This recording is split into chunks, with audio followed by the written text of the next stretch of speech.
Bonjour à tous et bienvenue dans Paris Gagnant. Bonjour Benoît. Bonjour Pierre-Yves, bonjour tout le monde. Une nouvelle émission cette semaine avec un sommaire chargé, fourni, comme d'habitude. Parce qu'on est en plein... c'est pas encore Money Time dans la saison, mais on est dans le pré-Money Time. Il y a pas mal de choses. Effectivement, on va faire un point NBA, un point Ligue des Champions, un point tournoi destination, un point vélo aussi. Tu voulais nous parler de vélo ? Oui, bah écoute, c'est quelque chose que je suis aussi, j'aime bien. Ok. Et puis un point PLT aussi en fin d'émission. Et puis on terminera sur un mot un peu tristoun. Oui. Voilà, on va vous expliquer 2-3 choses à la fin. Ok, ça roule.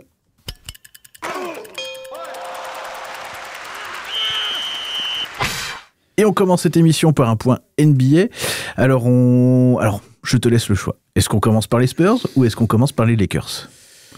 Commençons par les Spurs. Allez, allons-y. Comment ça va du côté des Spurs ? La vie sans Wembanyama se déroule bien ? Pour moi, ouais. Oui, pour toi, oui, parce que toi, tu attends qu'une chose. Le tanking. Qui perdent. Alors, c'est tanking ou pas ? 3 défaites d'affilée. Une la nuit dernière contre Dallas, alors que Dallas, ils ont que 8 joueurs valides. Donc les Thompson, il a fallu sortir un gros match. C'est... Honnêtement, je pensais pas que hier soir, ils allaient perdre contre Dallas, parce que Dallas, c'est vraiment compliqué en ce moment. Mais ils ont perdu. 133-129. Bon, autant dire qu'il n'y a pas de défense, hein. C'était du Aura Football, mais non, écoute, c'était un All-Star Game. Ouais, non, mais il n'y a pas Irving et il n'y a pas Anthony Davis à Dallas, donc c'est compliqué. Mais bon, écoute, eux, ils se battent justement pour aller en play-in. Donc ils donnent tout ce qu'ils ont avec avec Spencer Dinwiddie, hein, ça doit parler à certains d'entre vous, Klay Thompson, et il y en a un aussi qui a dû augmenter son niveau et qui le fait plutôt pas mal, c'est Najee Marshall, mais ils sont que 8 valides.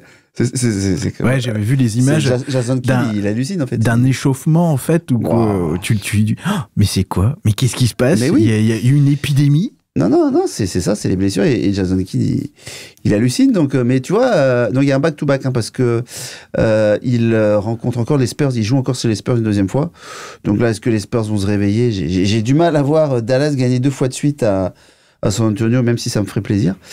Là, San Antonio, ils ont un calendrier où ils reçoivent Dallas, ils reçoivent que des quiches de la NBA. Non, faut dire ce qui est. Ils vont recevoir Charlotte. Bon, excuse-moi, mais Charlotte, c'est pire que San Antonio et la Nouvelle-Orléans. Mais bon. Il n'y a pas un petit Washington Wizards tant qu'on y est. Ça, non, il n'y aura pas de Washington Wizards. Non, bon. Donc, les 3 prochains matchs, c'est à San Antonio contre Dallas, Charlotte, Nouvelle-Orléans. Là, normalement, logiquement, même San Antonio, sans Wembanyama, ça peut faire 3 victoires. Mais contre Nouvelle-Orléans, ils ont pris 2 défaites la dernière fois. S'il y a Williamson et McCollum, voilà. Charlotte, on verra bien. Et Dallas, Dallas les a tapés une fois de 4 points, à voir s'ils peuvent le refaire. Mais non, le pari est plutôt engagé de manière positive, parce qu'ils ont 26 victoires. Et il reste que, de mémoire, il reste 19 matchs. Il reste 19 matchs, et donc pour pas que ça passe, il faudrait qu'ils en gagnent 11 et qu'ils en perdent, donc 8, 11 plus 8 égale 19. Je crois que c'est quelque chose comme ça. Donc écoute, non, on va croiser les doigts. Sachant que, moi j'ai compté, ils vont à Los Angeles, donc défaite, ils vont à Détroit, défaite, ils vont à Cleveland, défaite, ils reçoivent Boston, défaite, ils reçoivent Golden State, défaite, ils reçoivent Orlando, défaite, ils vont à Denver, défaite, ils reçoivent Cleveland, défaite, ils vont à Golden State, défaite, et ils vont à Los Angeles Clippers, défaite. Donc tu vois, déjà là, si je me projette, moi je vois déjà 10 défaites. Parce que là, je t'ai donné des équipes qui jouent quelque chose, qui vont tout donner, et qui, s'ils voient San Antonio sur le papier, ils vont se dire, ça, il faut qu'on prenne la victoire. Il y a pas... voilà, il n'y a pas à se poser de questions. Donc voilà, je me dis que déjà, ça s'annonce plutôt dans le bon sens. Maintenant, écoute, donc je répète, hein, c'est moins de 36,5 victoires. Ils en sont à 26. Écoute. Combien de matchs il reste ? 19. Ah ouais, 2, 3, 4, 5, c'est 6, bien 7, parti. 8, 9, ils peuvent pas nous faire un bilan de. 7, 8, ouais, il y a 19, donc il faudrait qu'ils soient à plus de 50% de victoire. Ça sent bon. Je le vois pas. Après voilà, est-ce que Cleveland, c'est quoi ? Cleveland, c'est 7 matchs de la fin. Est-ce que Cleveland se dira, bon, de toute façon, on peut pas rattraper... on est sûr de finir premier de toute la NBA.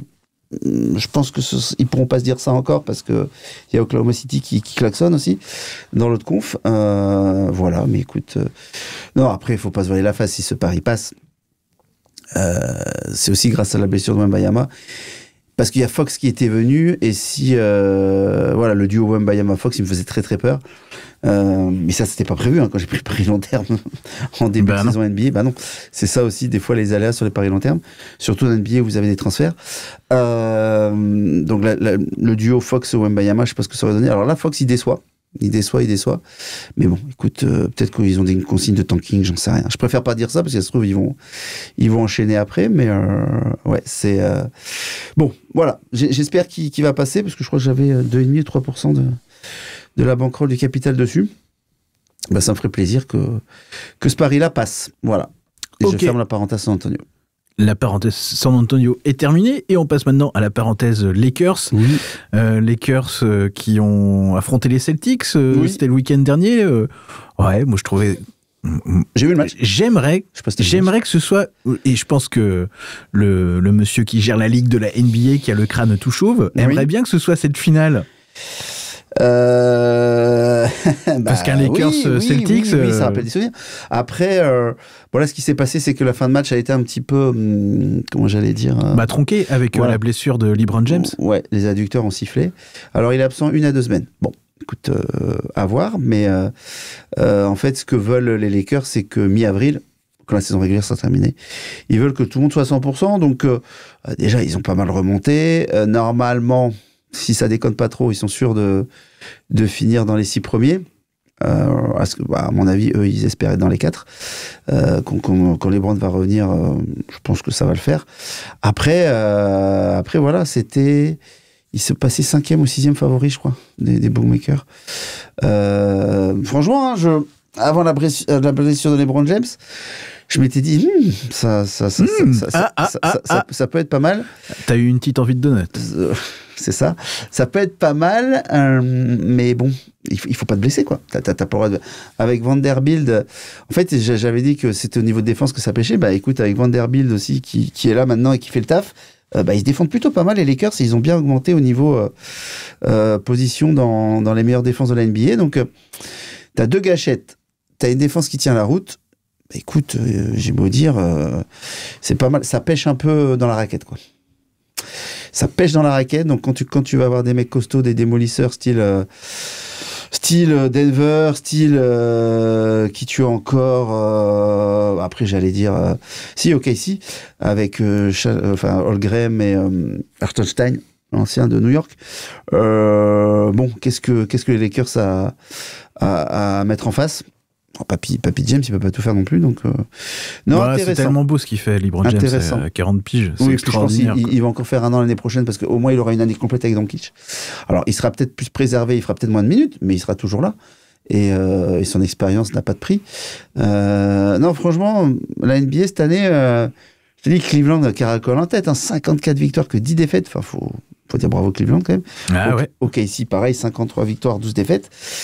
Bravo. Moi, je suis plus team OKC. Ça sent, c'est pas loin du record en saison régulière, là. Bah, faut voir après, je te dis, il reste 10 matchs, donc faut voir comment ils vont. Est-ce qu'à un moment donné, ça va relâcher? Mais le problème, c'est que ni Cleveland ni Oklahoma me peuvent relâcher parce qu'ils veulent avoir ils veulent être la meilleure équipe. Parce que si tu vas en finale, si les deux vont en finale, pour l'instant, c'est Cleveland qui aura l'avantage terrain. L'avantage terrain, tout à fait. Ce qui est pas négligeable. En finale NBA, bah oui, s'il y a un game 7, c'est pas négligeable. Donc je pense qu'ils vont se battre pour l'instant jusqu'au bout. Et tant mieux, parce que comme ça, San Antonio aura des matchs compliqués jusqu'à la fin. Donc voilà. Mais d'ailleurs, hier soir, il y avait Boston avait battu Denver. Non, c'est OKC qui avait battu Denver et Denver a pris sa revanche hier soir. Voilà, ils ont fait un back-to-back là. Ça, c'est une bonne tête de finale de série, de finale de conférence Ouest. Oui, c'est possible. Et sans. Et Denver en plus avait perdu Aaron Gordon.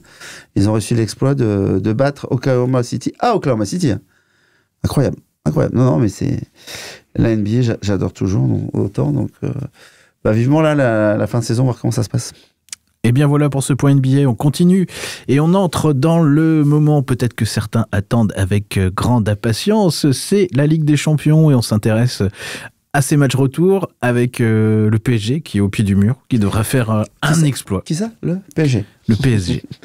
Qu'est-ce que j'ai dit? Je dis ça parce que quand on préparait l'émission, je t'ai dit, il y avait un article où les Anglais hallucinent de... Comment on appelle ça?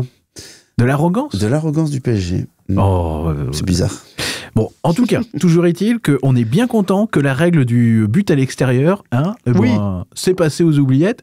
Et ce qui fait que, il faudra gagner avec 2 buts d'écart. Au moins, pour aller en prolongue, faut gagner d'un but. Ouais. Voilà. Déjà, on va y aller par étapes. Hein. Je pense que c'est la mission. Les prolongues à Anfield. Ah, non, mais... Oui, je suis d'accord, mais ça dépend quel PSG tu as. Si c'est le PSG du match aller, il y a un petit peu de monde sur le banc aussi. S'il y a qui rentre, qu'on a vu la dernière fois, c'est vite... Zaïre Emery qui rentre. Ouais. Gonzalo Ramos, je ne sais pas s'il va être titulaire ou j'en sais rien. Je sais pas justement s'il va mettre du Ramos devant, j'en sais rien.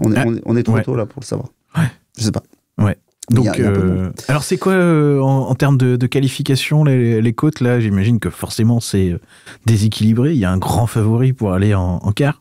Déjà des matchs, du 1 et 2, c'est Liverpool qui est... Alors Liverpool est favori, mais ce qui est fou, c'est que la cote de départ de Liverpool pour ce match-là était à 1,80, et maintenant ils sont à 2,35. Et la cote du PSG, c'était à 3,82, ils sont descendus à 2,80. Donc tu vois que l'argent va sur le PSG. Ah, ok. Ouais. Le truc toujours, moi qui m'a semblé toujours super rationnel, quoi. Alors que c'est que des calculs de probabilité, un pari finalement, ça rentre en compte le fait que les gens mettent en masse sur une équipe. Quoi. Bien sûr.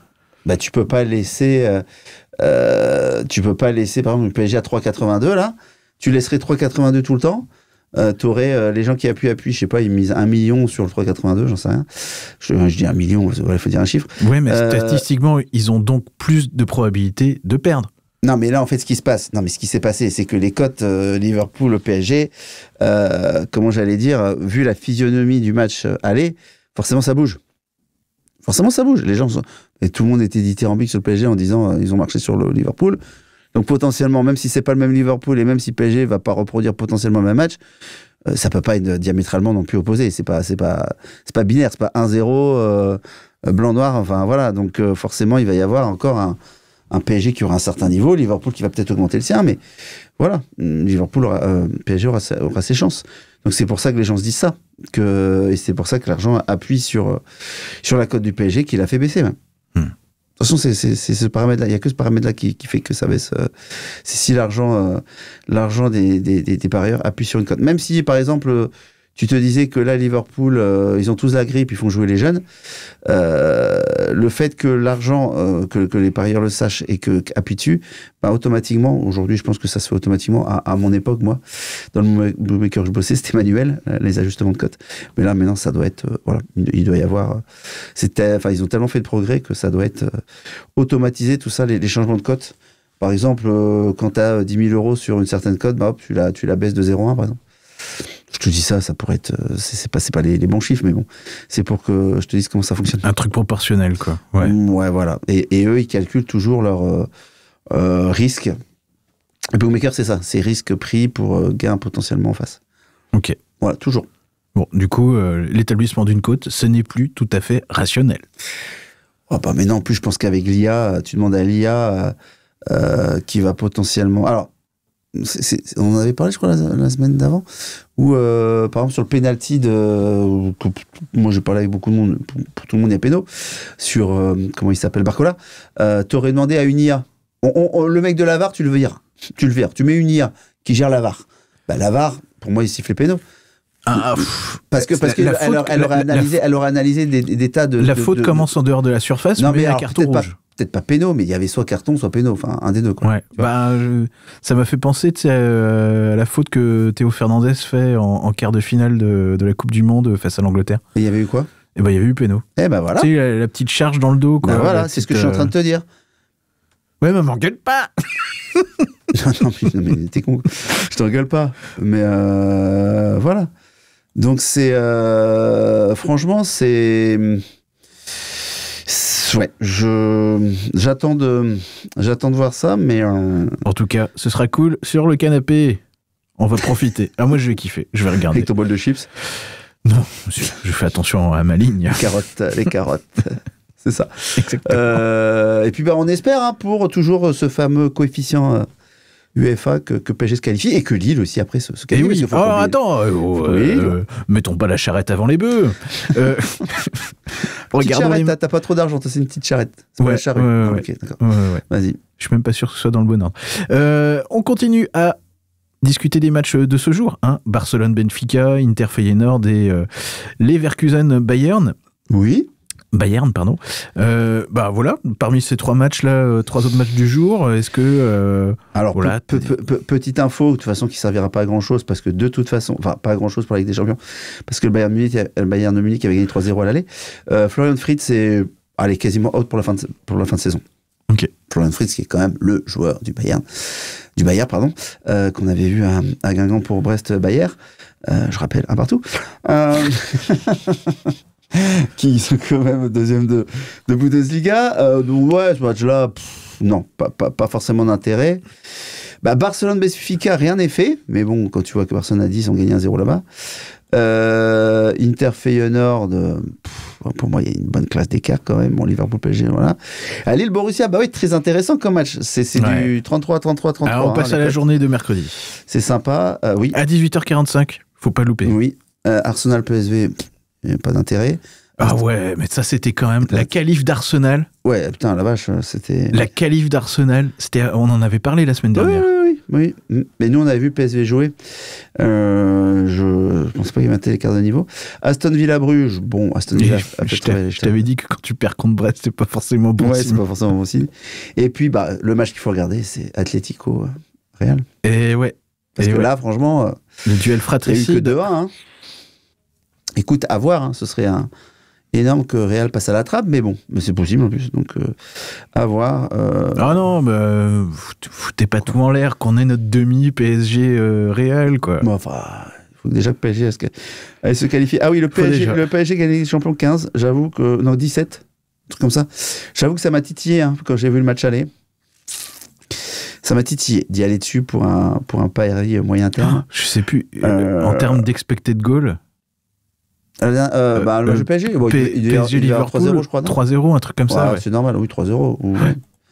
Ouais, mais Alisson, le match qu'il fait, mais putain, incroyable, quoi. Ouais, et puis il a fait des boulettes en championnat. Ouais. Non, mais c'est pour ça.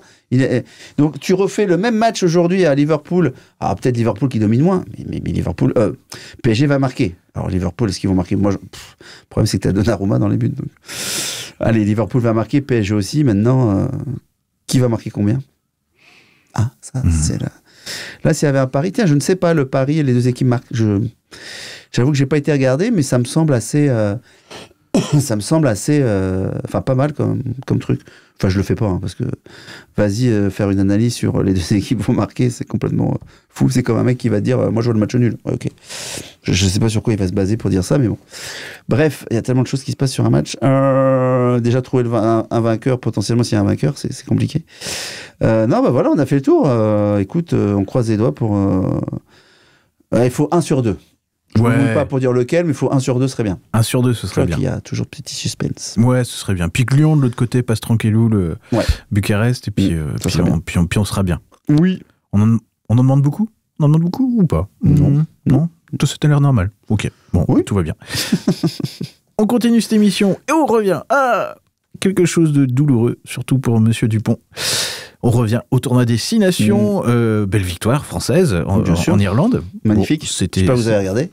C'était magnifique. C'était énorme. Mais douloureux pour Antoine Dupont, sorti en milieu de première mi-temps.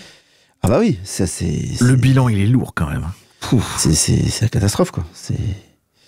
C'est la catastrophe. Il a déjà eu ça. Antoine Dupont, il avait mis 8 mois à revenir. Et là, apparemment, on dirait que c'est peut-être plus sérieux que la première fois. Donc, alors, volontaire ou pas volontaire? On ne saura jamais. Enfin, c'est compliqué. Je sais pas. Je sais pas. Est-ce qu'on en revient toujours à cette idée de sanctions similaires, quoi? Tu blesses un joueur pendant 9 mois, bah, tu restes 9 mois out, quoi, si c'est volontaire, quoi. Oui, non mais je suis d'accord. Mais comment tu dis comment que c'est tu volontaire caractérises ou pas? le fait que ce soit volontaire, quoi? Terrible. Terrible. Voilà. En tout cas, ça part pour quelques mois d'indisponibilité. Ah bah oui. Toi, t'as même lu que c'était... Bah déjà, pour 2000... alors, est-ce que c'était un fake, ce truc que j'ai lu, mais pour 2027, ouais, c'est pour ça, en fait. Oh, la tristesse. Non, oui, bon, bref, parce que là, attends, on est quoi, là? On est alors, avril 2020... printemps 2025, printemps 2026. C'est bien 2027, la Coupe du Monde. Bah, en toute logique, oui. Et c'est l'été ou c'est l'hiver? C'est ça, la question. Je sais plus si c'est l'été. En général, c'est en automne. Oui, mais c'est après... C'est fin septembre, début octobre, dans ces eaux-là. Ouais, bah écoute, tu vois, non, je trouve bizarre quand même que ce soit... Ouais, c'est ça, ce sera en Australie, mais ce sera octobre-novembre. Ouais, bah écoute, non, j'espère qu'il sera rétabli, et puis on lui laissera le temps. Non, par contre, moi, tout de suite, quand il s'est... Tu vas voir un peu la réflexion du période. Quand il s'est blessé, je suis allé voir les codes pour la H-Cup. Bah ouais, Stade Et Toulousain. il y avait du Leinster, Toulouse était légèrement favori, du Leinster à 2,50. Pareil, j'hésitais à mettre un billet sur Leinster à 2,50 parce que même si Toulouse ça reste une très belle équipe sans Toulouse peut avoir accès à un joker médical. Non, mais ce sera jamais Dupont. Oui, ce sera jamais Dupont. Ils vont faire avec ce qu'ils ont. Oui, enfin, ils vont faire avec ce qu'ils ont. Il y a Tamagramos, je sais plus qui d'autre, ils ont aussi. Bon voilà, ça reste une très grosse équipe. Mais puis le Leinster, c'est l'Irlande, donc avec cette revanche par rapport au Tour des Destinations. Donc j'ai hésité à y aller. Bon, je vous le dis comment je réfléchis. Alors vous allez me dire t'es un connard. Quand t'as un mec qui se blesse, Ben non, c'est pas que je suis un connard, c'est que j'essaye de voir un peu blessure d'un joueur en équipe nationale. Il joue où dans son équipe de club et qu'est-ce que ça a comme impact. Pareil, je vous annonce, si Dembélé se blesse gravement, il ne sera pas meilleur buteur du championnat. Aujourd'hui, il est favori à 1,40. Je vous dis comment je fonctionne. Donc si Dembélé, vous le voyez pendant un match, se blesser en live, boum. Essayez de trouver un bookmaker qui propose le pari, mais je pense que les bookmakers... À l'époque, quand j'ai commencé les paris, ils laissaient ce genre de pari ouvert. Bon, maintenant, généralement, ils le ferment à chaque début de journée, parce que parfois, ils ont pris cher. Mais voilà, vous voyez la logique, en fait. C'est pas être con, c'est juste... Il y a un incident, quel impact ça a... C'est comment on appelle ça? C'est un peu un battement d'aile du papillon, je sais pas où, fait que tu vas avoir une tempête. Bon, voilà, là, c'est un peu pareil, ça chamboule tout. Donc, c'est comme ça que des fois, je regarde du sport. Ok. Hein, c'est pas bien? Non, mais t'es parieur. Voilà, c'est comme ça. Oui, c'est pas. Je suis pas méchant comme garçon, c'est juste que j'ai cette réflexion-là, en fait. Eh ben oui, l'anticiper. Oui. Et reste quand même qu'il y a un tournoi destination et une dernière journée qui ne sera pas dénuée d'enjeux, évidemment, puisque la France est allée chercher en Irlande, pardon, justement, je prends un peu d'avance. La France est allée chercher une finale parce qu'elle a son destin complètement dans les mains. Une victoire, tous les bonus, et c'est bon, quoi. Oui. Bah oui, aujourd'hui, le classement, c'est clair. On est premier avec 1 point d'avance sur l'Angleterre et 2 points d'avance sur l'Irlande. Et il reste, c'est la finale, quoi. France-Écosse. Autant que Pays de Galles, Angleterre, je pense que l'Angleterre va aller faire le taf au Pays de Galles. Et nous, faut pas se foirer, en fait. Voilà, faut juste pas se foirer. Et puis, normalement, c'est bon. Ouais, et puis, truc cool. Voilà. Ce qui au foot ne se fait pas, mais les matchs ne se jouent pas en même temps. Du coup, Italie-Irlande à 15h15, on est fixé sur l'Irlande. Pays de Galles, Angleterre à 17h45, on sera fixé sur l'Angleterre. Et puis la France pourra commencer son France-Écosse avec toutes les données en main.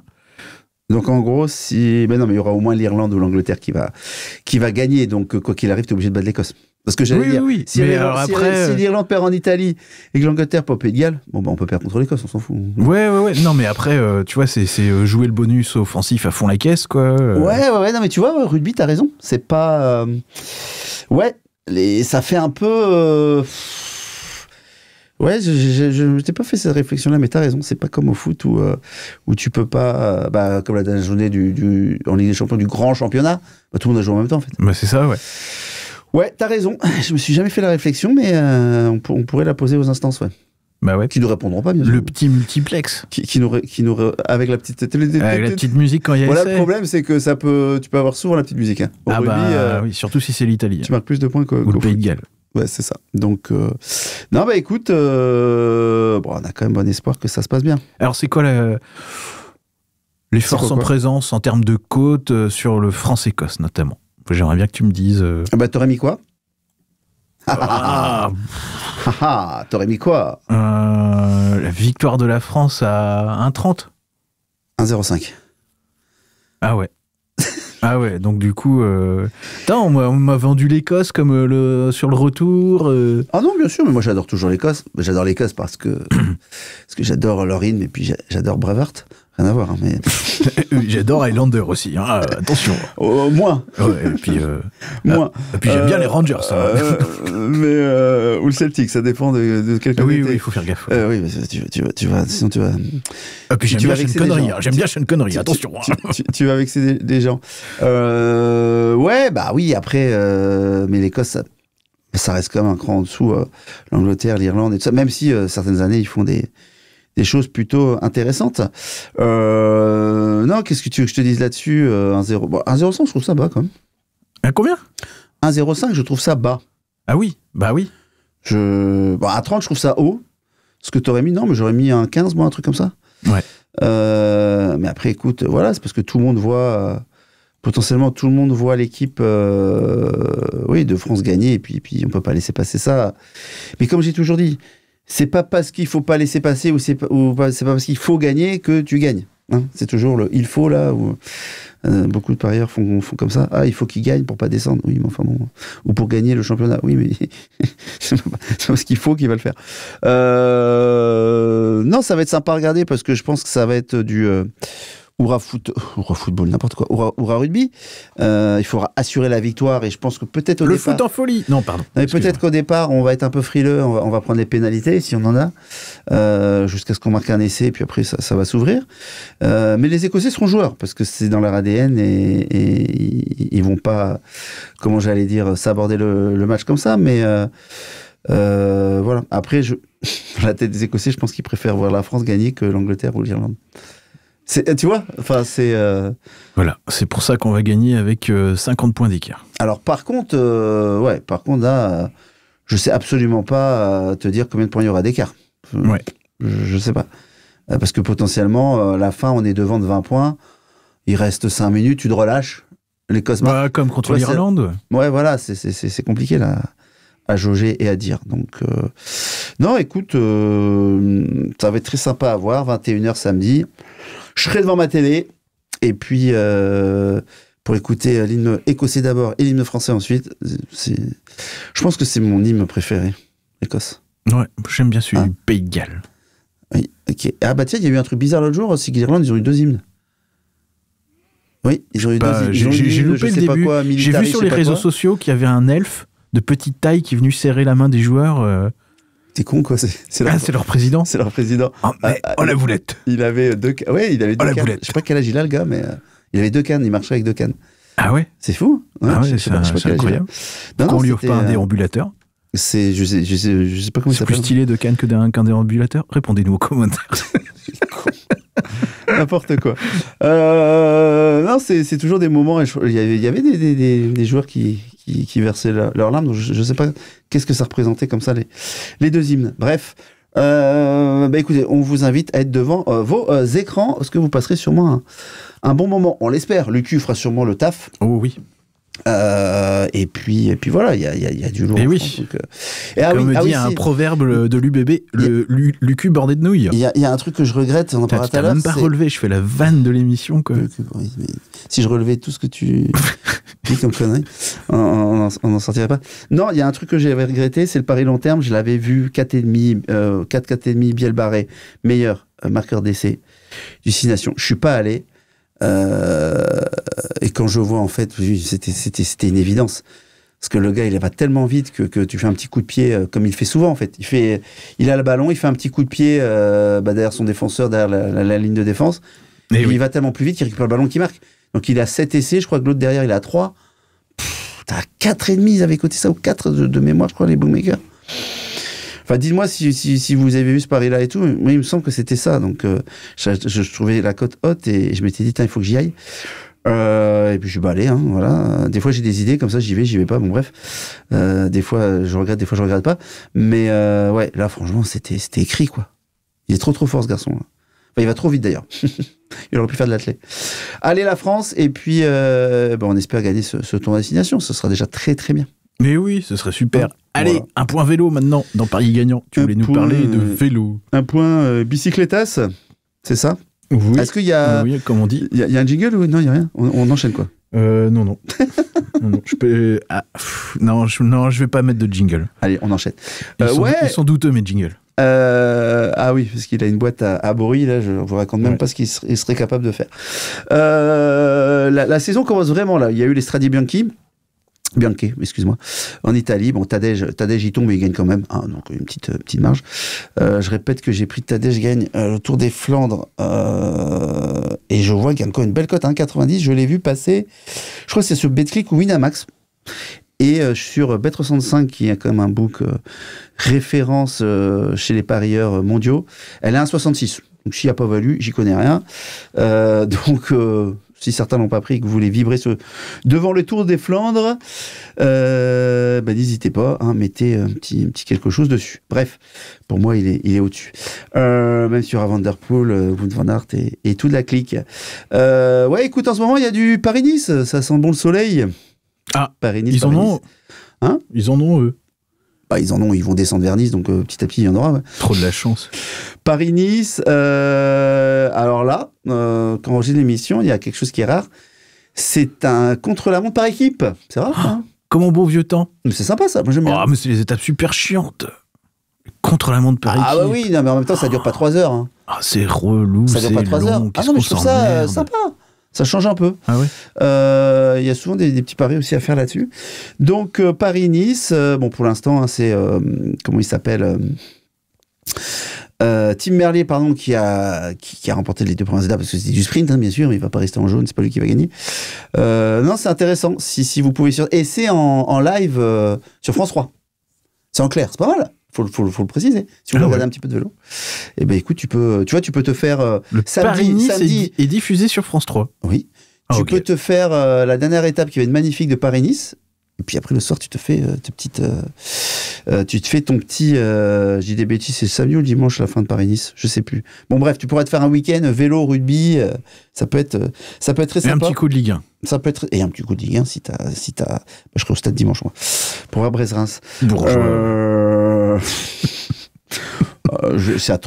Depuis que je suis abonné, j'ai eu mon abonnement, il doit être à 320 €. Donc, bourgeois, vas-y, tu fais le calcul par rapport au nombre de matchs. Excuse-moi, c'est pas. Voilà. En plus, on a une tribune tubulaire et j'ai le poteau en face de moi, donc c'est super. Paye ta place. Tubulaire, maintenant nous saurons ce que veut dire tubulaire. Bah oui, c'est pour ça qu'on n'a pas pu avoir. La Ligue des Champions. Bah écoute, je suis désolé, mais. On pourra avoir la Conférence League avec notre tribune tubulaire si jamais on passe. J'ai posé la question à mes collègues l'autre jour quand on a regardé le match contre Angers. Personne n'avait la réponse. J'en sais rien. Je sais pas si c'est les mêmes lois. Attends, la Conférence League, ça joue aux îles Féroé. J'aimerais bien voir la gueule de leur stade aux îles Féroé. Il y a un très joli stade dans les îles Féroé. Tu sais, il est bordé de mer forcément, mais très très beau, très joli. Bah ouais. Bah si ça joue au Féroé, attends, là ça peut jouer à Leblé quoi. Faut arrêter de déconner quoi. Si ça joue au Féroé, ça peut jouer à Leblé. Bah oui. C'est ton slogan. Oui. Bon, on verra parce qu'on n'y est pas. Ouais, donc point vélo Paris-Nice, très sympa à suivre. Puis après, il y a Giro qui va arriver, tout ça. Et je vous le répète, hein, si vous êtes vraiment passionné, et nous, vous verrez pour la fin de l'émission ce qu'on va vous dire et annoncer, le podcast de Coup Tordu, Vincent, que je connais depuis un moment maintenant, qui avait fait un livre. Donc moi j'ai fait un livre sur les paris sportifs et lui il avait fait un livre sur les paris sportifs spécial cyclisme. C'était super intéressant. Il est passé aussi sur Eurosport. Si vous voulez regarder, c'était comment ça s'appelle je veux dire Café Vélo l'émission, mais c'est pas ça. Ça ressemble à ça, mais il est passé dernièrement où c'était comment il s'appelle Arnaud Delis qui était interrogé, et donc il y avait Vincent qui était là. Vous pouvez regarder, c'est en replay Eurosport. C'est pas c'est Café Vélo, ouais, c'est quelque chose comme ça. Et vous tapez Arnaud Dely, vous verrez, il y a Vincent à l'émission. Et Vincent, il a un podcast sur le cyclisme, très intéressant. Le coup tordu, allez voir. Voilà, il me fait des clins d'œil de temps en temps. C'est sympa. Je lui rends l'appareil. Donc, il décortique, il vous donne aussi des pronos potentiellement sur le cyclisme. Donc voilà, ouais, le Giro qui va pas tarder, mais surtout voilà, Paris-Nice et toutes les Flandriennes qui vont arriver aussi avec Paris-Roubaix, le Tour des Flandres, très très sympa à suivre aussi. Et généralement c'est sur France 2, France 3. Donc si vous aimez le vélo, vous pourrez voir de belles courses. Les classiques. Les classiques, on appelle ça. Oui, c'est bien les classiques. C'est ça. C'est bien. Il y a de la boue. Ça tombe. Il y a de la boue, il y a de la gamelle. Il y a du spectacle. Tout à fait. Et pour presque terminer cette émission, un petit point retour sur tes PLT proposés depuis le début de la rentrée. Ouais, j'avais fait... j'avais un petit groupe... je m'étais associé avec une certaine personne, peut-être Luigi, que certains connaissent, que je connais depuis un moment maintenant, et j'avais fait un petit truc sur les PLT Impact, que j'avais fait avec lui. Donc on va arriver tranquillement. Alors j'ai potentiellement donné moins de paris que j'aurais voulu, mais enfin à un moment donné je vais pas me forcer à donner des paris aussi si je les sens pas et si pour moi ils sont pas valus. Et le dernier en date justement, j'avais donné Pogačar à gagner au Tour des Flandres, donc on verra bien. Comme ça, bon an mal an, qu'est-ce que j'avais? J'avais du PFC monte en Ligue 1. Donc ça veut dire, je préférais que ce soit les 2 premières places, mais même la 3e place, forcément, vous pouvez jouer un match de barrage et monter en Ligue 1, c'est pas interdit. En plus, quand je vois le niveau de Saint-Etienne ou Le Havre, parce que c'est une de ces deux, ou potentiellement, non, Saint-Etienne ou Le Havre, je pense, parce que Reims, je pense qu'ils vont s'en sortir. C'est une de ces deux équipes-là, pour moi, qui sera barragiste. J'avais pris, vous savez maintenant, la NBA avec San Antonio, moins de 36,5 victoires. J'avais pris Villarreal marque plus de 56,5 points. J'avais fait quoi? Liga espagnole. D'ailleurs, on peut faire un point vite fait. J'avais regardé, je sais plus c'est quoi leur classement. Villarreal, pour l'instant, ils ont 44 points. Et moi, je vous ai dit quoi? 56,5. Ils ont fait 26 matchs parce qu'ils ont un match en retard. Et il y en a 38. Bon. Je veux dire que c'est plutôt bien parti. J'avais pris l'Atlético de Bilbao top 6 à 1,85. Ils sont 4e avec 13 points d'avance sur le 7e. Donc on va dire que c'était plutôt pas mal vu. J'avais pris Montpellier relégué, Saint-Etienne relégué. Bon, écoutez, on verra bien, sachant que la cote de Montpellier est à 4. Hein, c'est toi.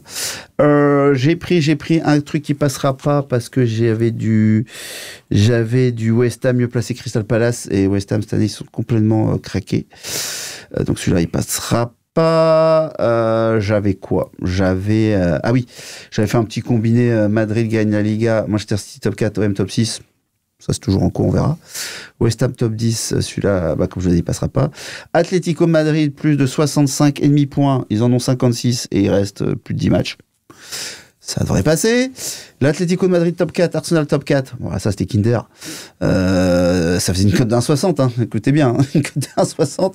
Atlético de Madrid top 4, Arsenal top 4. Quand vous combinez les deux. Voilà. On va dire que merci les books. J'avais du Aston Villa top 10, Atlético de Madrid top 4, 1,70. Merci les books, même si Aston Villa c'est un peu plus tendu, mais Aston Villa dès qu'ils vont se faire éliminer la Ligue des Champions, ça va remonter au classement en Angleterre, ils sont 7e je crois. J'avais OM top 4. Ça me fait afficher ce week-end, mais bon, c'est plutôt bien parti, non? Qu'est-ce que t'en penses? Ça a l'air pas mal. J'avais Béziers top 6. Béziers top 6, c'est quoi comme sport ça? Du rugby? Et quel championnat? La Pro D2. La Pro D2, voilà, ils sont 4e. Non, franchement, voilà, j'étais plutôt pas mal. Donc les gens gagneront d'argent normalement. Hein. Attendez, j'attends San Antonio. J'espère qu'ils vont pas me faire une remontada. Mais voilà, c'est comme je dis, c'est toujours les PLT. Voilà, ça fait des années que je fais ça. Et c'est normalement vous encaissez. Ça fait des années que je crois que j'ai jamais perdu. Je crois que depuis que je fais du pari sportif, tous mes PLT que j'ai fait d'année en année, si je fonctionne par année bien sûr, j'ai jamais été dans le négatif. comme je dis que c'est quand même un truc, les PLT, un truc de fou, bref. Et c'est pour ça que je me spécialise aussi là-dessus, parce que vu que j'ai 2 enfants, j'ai moins de temps, pour ceux qui ne savent pas, mais j'ai aussi un restaurant maintenant, une entreprise de loisirs, enfin bon bref, j'ai pas mal aujourd'hui de choses aussi, donc voilà, mais ça restera toujours une passion, les paris sportifs, et vous allez comprendre pourquoi je dis ça. Eh bien oui, voilà. Tout à fait. On arrive en fin d'émission. Qu'est-ce qui se passe, Pierre-Yves ?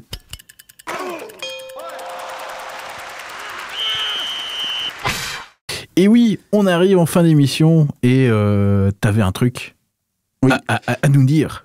Voilà, on avait repris un peu voilà, ça me tenait à cœur avec toi, Pierre-Yves, de faire cette émission-là, de la reprendre sur YouTube. Après, aujourd'hui, il faut juste savoir un peu comment ça se passe. C'est qu'on est dans les locaux de Radio Évasion, qui est une radio associative, qui est pas très très loin d'où j'habite à Brest. Et voilà. Et donc, aujourd'hui, il me laissait gracieusement les locaux. Pierre-Yves, c'est un salarié de Radio Évasion, donc il faisait l'émission avec moi et ça lui prenait un peu de temps aussi, qu'on prépare et tout ça, tous les deux. Je vous cache pas que vu la conjoncture actuelle, les radios ont moins aussi de subventions et tout. Donc moi,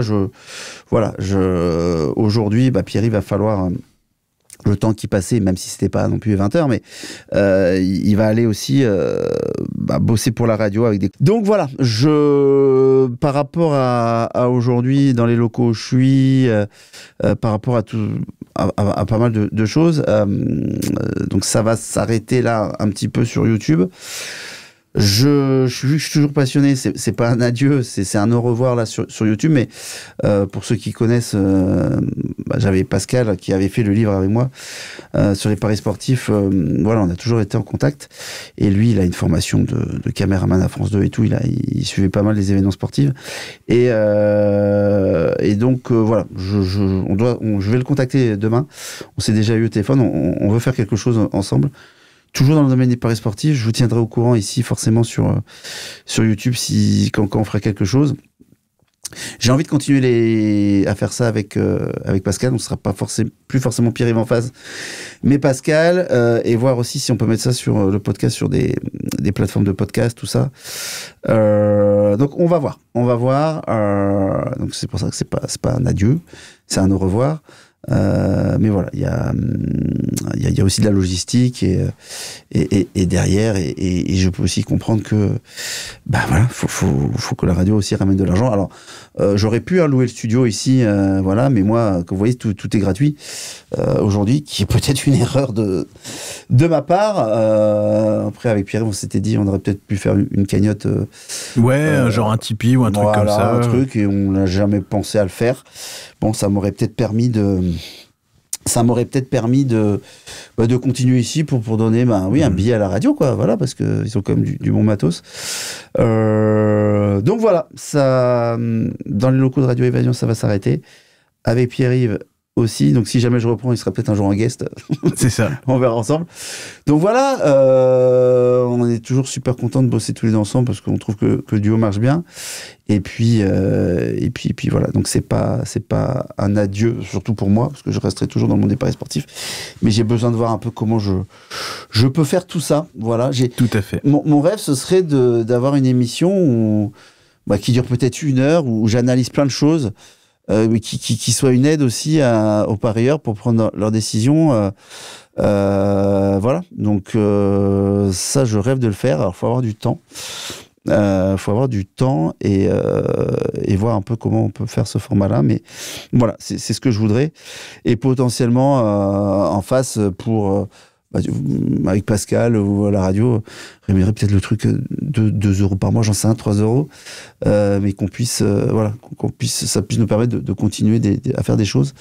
Donc voilà, on est en réflexion.